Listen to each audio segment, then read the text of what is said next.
नमस्कार, आप देख रहे हैं पहाड़ टीवी। आपके साथ मैं हूं बबीता। रुक करते खबरों का, लेकिन उससे पहले एक नजर आज की हेडलाइंस पर। चारधाम यात्रा पर लगी रोक हटाने पर तीर्थ पुरोहित और व्यापारियों में खुशी की लहर। पहाड़ों में हो रही तेज बारिश के चलते नदी नाले उफान पर। मसूरी में पुलिस और प्रशासन द्वारा लोगों को कोरोना और यातायात के लिए किया गया जागरूक। उत्तराखंड हाईकोर्ट ने चारधाम यात्रा को शुरू करने को लेकर सरकार द्वारा दायर शपथ पत्र पर सुनवाई की। कोर्ट ने मामले को सुनने के बाद अपने 28 जून के निर्णय से यात्रा पर लगाई गई रोक को हटाते हुए सरकार को कोविड के नियम का पालन करवाते हुए प्रतिबंध के साथ चारधाम यात्रा शुरू करने के आदेश दे दिए हैं। कोर्ट ने सरकार की एसओपी के हिसाब से बद्रीनाथ में रोजाना आने वाले यात्रियों की संख्या 1200 से घटाकर 1000 कर दी है। केदारनाथ में 800, गंगोत्री में 600 और यमुनोत्री में 400 श्रद्धालुओं को ही एक दिन में यात्रा की अनुमति दी जाएगी। हेलीकॉप्टर से यात्रा और यात्रा मार्ग पर सेवा करने वाले एनजीओ जिलाधिकारी की अनुमति के बाद ही काम कर सकेंगे। यात्रा के लिए RT-PCR टेस्ट की नेगेटिव रिपोर्ट या वैक्सीन की डोज का सर्टिफिकेट जरूरी होगा। सरोवर नगरी नैनीताल में भी भाजपा कार्यकर्ताओं ने मां नैना देवी मंदिर में प्रदेश के मुख्यमंत्री पुष्कर सिंह धामी का जन्म दिवस मनाया। इस दौरान यज्ञ आदि किया गया। मां नैना देवी से प्रार्थना की गई, मुख्यमंत्री धामी दीर्घायु और स्वस्थ रहे। इस अवसर पर भाजपा मंडल अध्यक्ष आनंद बिष्ट और कई भाजपा कार्यकर्ता वहां मौजूद रहे। साथ ही भाजपा कार्यकर्ताओं द्वारा फल और मिष्ठान भी वितरित किए गए। आज दिनेशपुर क्षेत्र की कुला ग्राम सभा में इंडोर स्टेडियम में युवा कल्याण और प्रांतीय रक्षक दल की ओर से 20 साल के बालक और बालिकाओं ने कबड्डी प्रतियोगिता का शुभारंभ किया, जिसमें पूरे जिले से सैकड़ों खिलाड़ियों ने शिरकत की। वहीं आज कबड्डी और बैडमिंटन और खो खो का शुभारंभ उत्तराखंड के खेल मंत्री अरविंद पांडे ने किया। देवस्थानम बोर्ड के सदस्य और बद्रीनाथ विधानसभा के विधायक महेंद्र भट्ट ने चारधाम यात्रा खुलने पर प्रसन्नता व्यक्त करते हुए उच्च न्यायालय और प्रदेश के मुख्यमंत्री श्री पुष्कर सिंह धामी के प्रति आभार व्यक्त किया है। उन्होंने कहा कि कोरोना समय में विगत वर्ष और इस वर्ष भी यात्रा बाधित होने से यात्रा मार्ग के व्यापारियों को काफी नुकसान उठाना पड़ रहा था। सरकार द्वारा कुछ क्षेत्रों में राहत पैकेज भी दिया गया, लेकिन यात्रा जल्द ही खुले, इसकी सभी को अपेक्षा थी। आज यात्रा खुलने से व्यापारियों और पंडा पुरोहितों की मांग को न्याय मिला है। मित्रों, हम सबकी बहुत प्रतीक्षित मांग थी चारधाम यात्रा प्रारंभ हो। आज यात्रा को विधिवत खोलने के लिए माननीय उच्च न्यायालय ने अपने आदेश जारी कर दिए हैं। मैं माननीय उच्च न्यायालय के प्रति हृदय से आभार व्यक्त करता हूँ। प्रदेश के माननीय मुख्यमंत्री जी के प्रति हृदय से आभार व्यक्त करता हूँ। आज जो यात्रा रूट के व्यापारी हैं और जो हमारा पंडा समाज है, उन सब की जो मांग थी, उस मांग को एक सफलता हमको प्राप्त हुई है। मैं जानता हूँ कोरोना काल में विगत वर्ष और इस वर्ष भी जिस अपेक्षा के हम से यात्रियों को आना था वो आ नहीं पाए, और मुझे पूरा विश्वास है कि अभी यात्रा का लंबा समय है, लगभग 2 महीने से ज़्यादा यात्रा का समय है।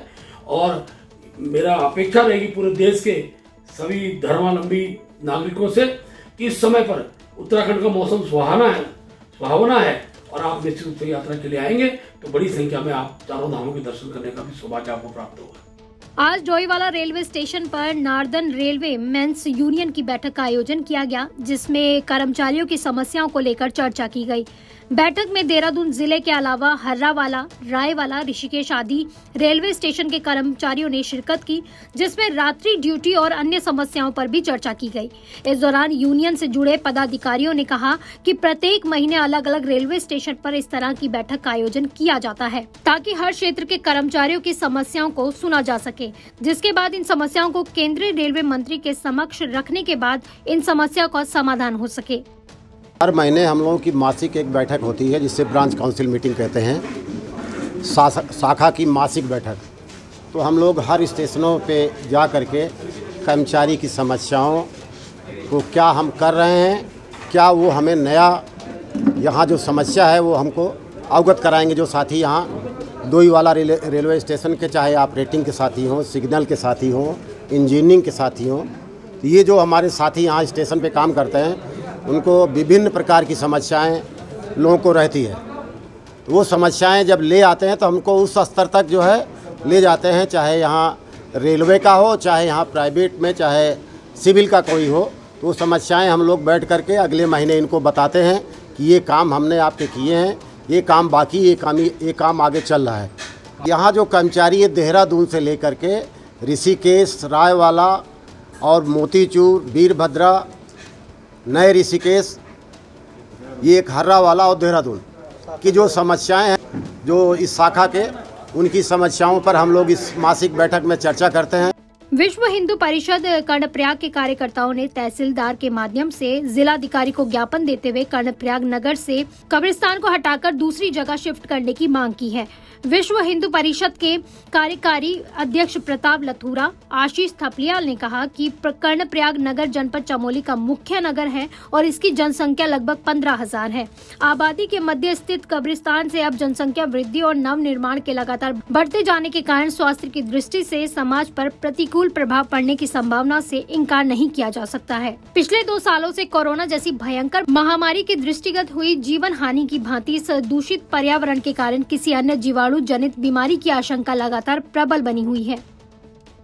पहाड़ों में हो रही तेज बारिश के चलते काला ढूंगी क्षेत्र के नदी नाले भी उफान पर हैं। नदी नालों के उफान पर आने पर घंटों जाम की स्थिति पैदा आए दिन बनी रहती है। वहीं काला ढूंगी के देहरादून नैनीताल स्टेट हाईवे पर बैलपाड़ा में कालीगाड़ नाले के उफान पर आने के कारण घंटों जाम की स्थिति पैदा हो गई है। कई राहगीरों ने जान जोखिम में डालकर नाला पार किया। वहीं शासन प्रशासन के आदेश को दरकिनार करते हुए जान जोखिम में डालकर नदी नाले पार न करने की चेतावनी के बावजूद भी राहगीरों को उफनते नाले को पार करते हुए देखा जा सकता है।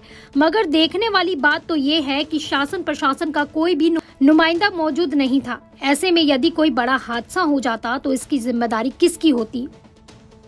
मसूरी में मातृ शक्ति द्वारा प्रशासन और पुलिस के सहयोग से यातायात नियमों और कोरोना संक्रमणों के नियमों को लेकर एसडीएम मसूरी मनीष कुमार के नेतृत्व में जागरूकता अभियान चलाया गया। इस दौरान छात्राओं और महिलाओं ने बैनर, स्लोगन पट्टी के जरिए और नारे लगाकर यातायात के प्रति लापरवाही न बरतने की अपील भी की। एसडीएम मसूरी मनीष कुमार ने बताया कि यातायात नियमों का पालन करने पर हादसों में कमी भी आएगी और वाहन चलाने वाला भी सुरक्षित रहेगा। एसडीएम मसूरी ने मातृशक्ति द्वारा यातायात और कोरोना संक्रमण को लेकर चलाए जा रहे जागरूकता अभियान की प्रशंसा भी की। उन्होंने कहा कि जागरूकता अभियान के तहत लोगों को यातायात और कोरोना संक्रमणों के नियमों को लेकर भी जागरूक किया जा रहा है। वहीं लोगों को हेलमेट के साथ यातायात नियमों का पालन करने के लिए आग्रह भी किया गया। उन्होंने कहा कि कोरोना की संभावित तीसरी लहर को लेकर शासन और प्रशासन द्वारा समय समय पर एडवाइजरी जारी की जा रही है, जिसका पालन कराए जाने को लेकर भी लोगों को जागरूक किया जा रहा है। तो इसमें हमने मिलके एडमिनिस्ट्रेशन के साथ, हम हमेशा चाहते हैं ऐसा कोई भी कॉज मसूरी में हो जिसमें हमारी सहायता चाहिए, तो हम लोग हमेशा उनके साथ खड़े हैं। और जैसे ही हमें ये कॉज का पता चला तो हमने उनके साथ मिलके बच्चों को और लेडीज़ को, हम चाहते हैं कि हम और ज़्यादा मसूरी की जनता को जागरूक कर सकें। किस तरीके से जागरूक कर रहे हैं? इसमें हम लोग में ये पैम्फलेट्स है जिसमें हमें देहरादून ट्रैफिक पुलिस से भी हमें बहुत सपोर्ट मिला है। उन्होंने हमें ये सारी प्रिंटेड सामग्री सब कुछ भेजा है। और जो हमने मसूरी देहरादून मार्ग पे शीशे हैं वो भी हम चेंज कराएंगे, हमने पिछले साल लगवाए थे। वो लोग, उनकी तरफ से हमेशा बहुत हेल्प मिलती है। और इसमें सब लोग को हम यही अवेयर करना चाहेंगे कि गलत जगह पे अपनी स्कूटी अगर आप पार्क भी करते हो तो एटलीस्ट देख के पार्क करो, कि आप उस कोई सड़क को ब्लॉक ना करो। आप हेलमेट पहन के रखें, आप ओवर स्पीडिंग ना करें, ट्रिपलिंग ना करें। इन सब चीज़ों का अगर हम लोग खुद ही ध्यान रखेंगे तो हमें ज़रूरत ही नहीं है कि हमें ये अभियान चलाएं। खासकर मसूरी जो पर्यटन स्थल है उसके लिए विशेष रूप से उसका महत्व है। तो जैसा कि हमें शासन से दिशा निर्देश मिल रहा है और माननीय जिलाधिकारी महोदय का विशेष बल है। आपने देखा भी होगा, पिछली बार भी जिलाधिकारी महोदय स्वयं फील्ड पे उतरे थे और साथ साथ एसएसपी साहब भी थे। तो लगातार हमें दिशा निर्देश मिल रहे हैं कि लोगों को जो है केवल दंडात्मक प्रक्रिया ना अपनाई जाए, बल्कि उनको इसके लिए जागरूक भी किया जाए। तो उसी क्रम में आज जागरूकता अभियान के क्रम में जो है हम लोग आज यहाँ के जितनी स्वयंसेवी संस्थाएं हैं और जो ARTO हैं, फिर नगर निगम है और पुलिस है, ये सारे विभागों के माध्यम से जो है आज जन जागरूकता का कार्यक्रम जो यहाँ पर मसूरी में किया जा रहा है। यहाँ पे सभी जितने लोग हैं, स्थानीय लोगों का पूरा सहयोग है यहाँ पे। विशेषकर मातृशक्ति ने भी यहाँ पर ये किया हुआ है। आपके होटल एसोसिएशन है, व्यापार मंडल है, सभी के द्वारा ये बताया जा रहा है कि अपने लेन में ड्राइविंग करें, पार्किंग गलत जगहों पे ना करें। तो एक व्यापक अभियान चला करके जन जागरूकता का जो कार्यक्रम है वो किया। मुख्यमंत्री पुष्कर सिंह धामी के जन्म दिवस के अवसर पर श्री गंगोत्री धाम में उनके दीर्घायु, उत्तम स्वास्थ्य और कुशल नेतृत्व के लिए मां गंगा की पूजा अर्चना और कामना की गई। वहीं 5 मंदिर समिति गंगोत्री और समस्त पुरोहित की ओर से मुख्यमंत्री पुष्कर सिंह धामी को जन्म दिवस की शुभकामनाएं भी दी गई। आज बड़ा सौभाग्य का विषय है कि हमारे उत्तराखंड के नवनियुक्त मुख्यमंत्री युवा ऊर्जावान श्री पुष्कर सिंह धामी जी का जन्म दिवस है। मैं उनको मां गंगा जी की तरफ से शुभकामनाएं देता हूं एवं समस्त गंगोत्री धाम के समस्त रावल तीर्थ पुरोहित, समस्त हकूकदारी श्री 5 मंदिर समिति गंगोत्री धाम की तरफ से आपको जन्म दिवस की बहुत सारी शुभकामनाएं।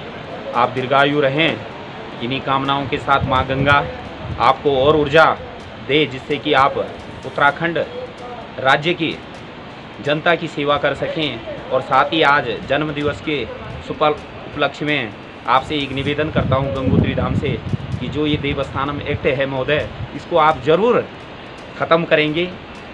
स्वामी राम हिमालयन विश्वविद्यालय जोली ग्रांट में छात्र छात्राओं के लिए 2 चरणों में 4 दिवसीय डिग्री एवं अवार्ड सम्मान समारोह का आयोजन किया गया, जिसमें डॉक्टर्स और नर्सेस के 869 छात्र छात्राओं को डिग्री और अवार्ड प्रदान किए गए।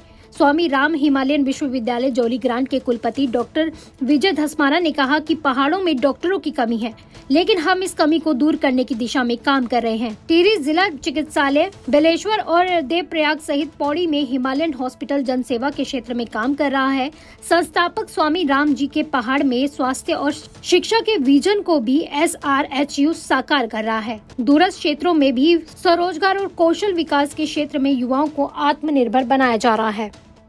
पिछले 2 वर्षों से कोविड की वजह से हमारा विश्वविद्यालय कॉन्वोकेशन आयोजित नहीं कर पाया था, तो हम लोगों ने ये प्लान किया कि क्योंकि ये एक बहुत ही महत्वपूर्ण क्षण सभी छात्र छात्राओं की लाइफ के लिए होता है कि उनको एक फंक्शन में डिग्री प्रदान की जाए, तो विश्वविद्यालय कोविड प्रोटोकॉल को मद्देनज़र रखते हुए और ये देखते हुए कि कोविड का संक्रमण भी ना हो, तो हम लोगों ने 4 दिन का ये फेलिसिटेशन प्रोग्राम अपने विश्वविद्यालय में रखा। 8 व 9 सितंबर को और अब 14-15 सितंबर को विश्वविद्यालय से पास होने वाले सभी छात्र छात्राओं को, वो किसी भी ब्रांच के रहे हों, चाहे मेडिकल हो, नर्सिंग हो, पैरामेडिकल हो, इंजीनियरिंग हो, बायोमेडिकल साइंसेज हो, पैरामेडिकल साइंसेज हो, योग विज्ञान हो, इन सभी छात्र छात्राओं को डिग्रियां यहाँ विश्वविद्यालय में प्रदान की गई हैं। राज्यसभा सांसद प्रदीप टमटा अल्मोड़ा पहुंचे। उन्होंने पत्रकार से वार्ता करते हुए कहा कि राज्य में भाजपा सरकार कार्यकाल पूरी तरह विफल हो चुकी है और जनता के साथ छलावा किया जा रहा है। अब चुनाव के नाम पर राज्य के 22,000 युवाओं को रोजगार गारंटी के दावे कर रही है। वहीं राज्य जनता परिवर्तन का मन बना चुकी है और आगामी विधानसभा चुनाव में कांग्रेस सरकार बनाएगी। कांग्रेस की परिवर्तन यात्रा में जो जन समर्थन कांग्रेस को मिल रहा है, वहीं उन्होंने कहा कि कांग्रेस की सत्ता में आते ही गैरसैंण को स्थायी राजधानी बनाएगी और जो कांग्रेस के 2022 के घोषणा पत्र में रहेगा, इसके साथ ही राज्य के युवाओं को रोजगार भी मिलेगा। राज्य की जनता ने परिवर्तन का मन बना लिया है। 22 में कांग्रेस पूरी तरह से आएगी और हताशा निराशा बीजेपी दिख रही है। आज मैं मुख्यमंत्री का बयान पढ़ रहा था, 22,000 पर जब वो जाने वाले हैं, कोई समय नहीं रह गया।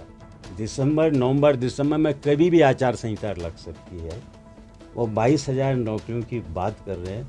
मेरा मुख्यमंत्री से एक और भारतीय जनता पार्टी सीधा सा सवाल है, ये 22,000 5 सालों में राज्य के अंदर ये 22,000 जो पद खाली पड़े रहे, इसका मतलब 22,000 नौजवान, 22,000 परिवार। आखिर इसके लिए दोषी कौन है?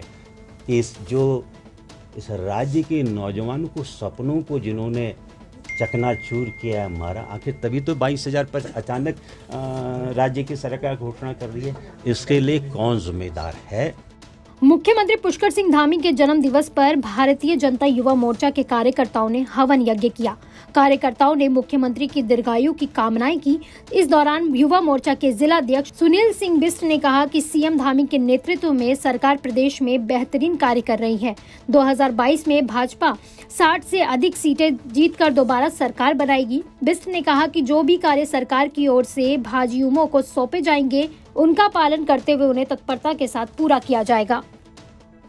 सड़क सुरक्षा को लेकर जनपद रुद्रप्रयाग की केदार घाटी में एक नई पहल शुरू की गई है। पंच केदार ट्रक एसोसिएशन अब ओवरलोडेड ट्रक और मादक पदार्थों का सेवन कर वाहन चलाने वाले ट्रक चालकों को पुलिस के हवाले करेगी। इसके लिए यूनियन के द्वारा केदार घाटी में जागरूकता अभियान चलाया जा रहा है। अभियान के चलते आज यूनियन ने ओवरलोडेड 2 ट्रकों को पकड़कर पुलिस के सुपुर्द कर दिया। यूनियन की इस पहल का आम जनता ने भी स्वागत किया। पंच केदार ट्रक एसोसिएशन के पदाधिकारियों का कहना है कि लंबे समय से देखा जा रहा था कि अधिकतर ट्रक दुर्घटना होने के कारण या तो उसका ओवरलोडेड होना होता है या फिर वाहन चालक के नशे में वाहन को चलाना होता है। इन्हीं सब कारणों को देखते हुए यूनियन अब ऐसे वाहन चालकों पर नकेल कसने जा रही है। बताया गया है कि क्षमता से ज्यादा भार होने के कारण वाहन को तो नुकसान होता ही है, साथ ही सड़क पर भी अनावश्यक दबाव पड़ता है, जिसके चलते कई बार सड़कें धंस जाती हैं। यही नहीं, भार अधिक होने के कारण वाहन अनियंत्रित भी हो जाते हैं और वो दुर्घटना का कारण बन जाते हैं। RGB में जाना पड़ता है, कभी किसी क्रेशर भाई के कांटे में जाना पड़ता है, कभी कोई ऑल वेदर रोड पे काम कर रहे इनके कांटे में जाना पड़ता है। किसी के उससे हमें अपना कांटा होना बहुत आवश्यक और बहुत जरूरी है। पंच केदार ट्रक यूनियन के द्वारा स्वयं अपनी पहल पर जो सड़क सुरक्षा नियमों का पालन करने के लिए स्वयं प्रयास किया जा रहा है, वो बड़ा सराहनीय है। और इस प्रयास ओवरलोडेड ट्रक आ रहे हैं, ओवरलोडेड गाड़ियाँ आ रही हैं, उनका स्वयं संज्ञान लेते हुए उनको पुलिस के हवाले कर रहे हैं। ये बड़ा ही सराहनीय कदम है। विकासखंड मुंसियारी में ग्राम पंचायत बाता के राजस्व ग्राम उमगाड़ा के निवासी यशवंत सिंह पुत्र धर्म सिंह के 5 बकरी को शेर ने अपना निवाला बना लिया। 14 तारीख को जब शाम को जंगल से घर आते वक्त 1 दर्जन से कम बकरी गायब हो गई। बकरी के साथ जंगल गए यशवंत सिंह ने जब देखा तो बकरी गायब मिली। कल बड़ी मुश्किल से स्थानीय ग्रामीणों की सहायता से उन्हें ढूंढ लिया गया। वहीं वन रेंजर वन विभाग मुंसियारी को सूचना देने के बाद तुरंत वन विभाग के गार्ड प्रेमराम मुंसियारी रवाना हो गए और शाम को करीब 5 बजे के आसपास मौके पर पहुंचकर जांच पड़ताल की।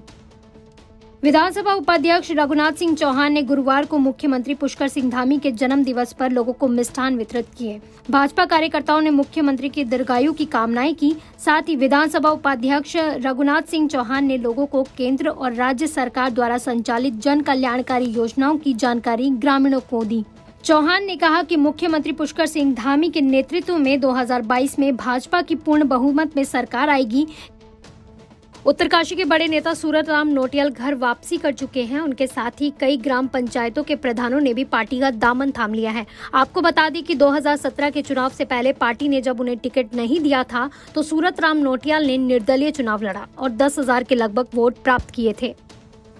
बद्रीनाथ डिमरी धार्मिक केंद्रीय पंचायत ने सादगी के साथ नारद जयंती मनाई। इस अवसर पर अलकनंदा के पास स्थित नारद कुंड में बद्रीनाथ मंदिर के मुख्य पुजारी रावल ईश्वर प्रसाद ननबुंदरी ने पूजन किया। नारद जयंती पर डिमरी पंचायत के द्वारा तप्त कुंड के निकट नारद शिला का पूजन किया गया। इस अवसर पर देवस्थानम बोर्ड के अपर मुख्य कार्यकारी BD सिंह, धर्माधिकारी भुवन चंद्र उनियाल के साथ ही कई लोग मौजूद रहे। जोशीमठ मलारी हाईवे पर AT कंपनी के निकट मैक्स वाहन के दुर्घटनाग्रस्त होने से एक युवक की मौके पर ही मौत हो गई। घटना सुबह 4 बजे की बताई जा रही है। गुरुवार सुबह लगभग 7 बजे पुलिस को एक वाहन के AT कंपनी के निकट दुर्घटना स्थल होने की सूचना मिली थी, जिसके बाद पुलिस और SDRF की टीम मौके पर पहुंच गई। थाना प्रभारी राजेंद्र सिंह खोलिया ने बताया कि वाहन मैक्स बड़ा गाँव से जोशीमठ आते समय AT कंपनी के निकट दुर्घटनाग्रस्त होकर सड़क से 50 मीटर नीचे खाई में जा गिरी थी। घटना की सूचना मिलने के बाद SDRF और पुलिस की टीम ने रेस्क्यू कर इसके अंदर मौजूद चालक को बाहर निकाला। संतों ने भी हाईकोर्ट के निर्णय का किया स्वागत। चारधाम यात्रा पर लगी रोक हटाने से संत समाज में खुशी की लहर दौड़ गई है। शंकराचार्य परिषद ने बताया कि न्याय की जीत हुई है। लंबे समय से साधु संत इसकी मांग कर रहे थे। आज उत्तराखंड उच्च न्यायालय ने नैनीताल हाईकोर्ट ने एक महत्वपूर्ण निर्णय दिया है कि उत्तराखंड की 4 धाम यात्रा, जो विश्व प्रसिद्ध 4 धाम यात्रा है, बहुत दिनों से शंकराचार्य परिषद की मांग थी। अभी विगत दिनों ही हमने इस पे प्रेस वार्ता किया था कि यह लोगों की रोजी रोटी, उत्तराखंड की अर्थव्यवस्था और पूरे विश्व की आध्यात्मिकता को बढ़ाने वाली यात्रा है। इसलिए इसको तत्काल, जब कोविड समाप्त हो गया है, इसको तत्काल कुछ प्रतिबंधों के साथ शुरू किया जाना चाहिए। हमारी मांग पे उत्तराखंड सरकार ने मुहर लगाया है।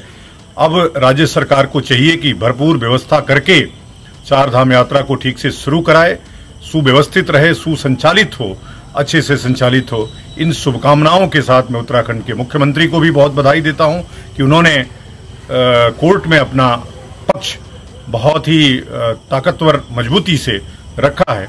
इसके लिए बधाई के पात्र हैं। ओम नमो नारायण। 17 सितंबर की शाम हरिद्वार की हर की पैड़ी में गंगा पूजा और आरती के साथ कांग्रेस अपने दूसरे चरण के परिवर्तन यात्रा का आगाज करेगी। इस दौरान हरिद्वार जनपद के सभी विधानसभा क्षेत्र में ये यात्रा निकाली जाएगी।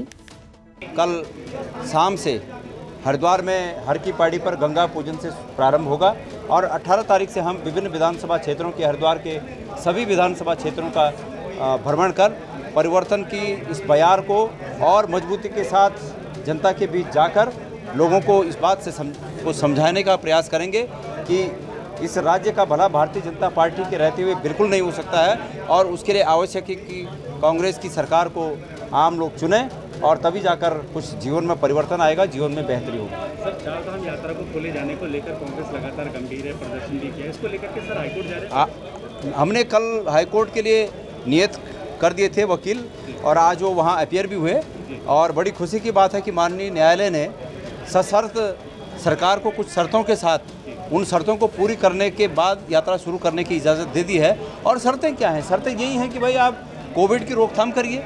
तो स्वागत है, न्यायालय के इस कदम का स्वागत है और मैं अपने तमाम उन भाइयों को जो इस संघर्ष में कांग्रेस के साथ रहे उन सबको बधाई देना चाहता हूं, धन्यवाद देना चाहता हूं। पहाड़ टीवी में फिलहाल के लिए बस इतना ही। उत्तराखंड की बड़ी और तमाम खबरों के लिए आप देखते रहिए पहाड़ टीवी। नमस्कार। है बेखौफ उम्मीद का रंग।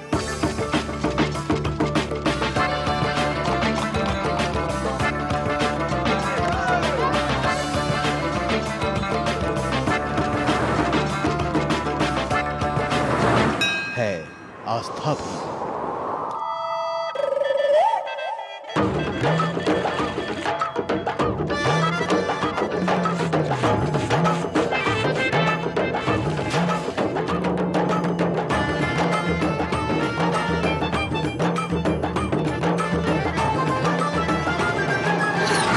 ये है मेरा उत्तराखंड।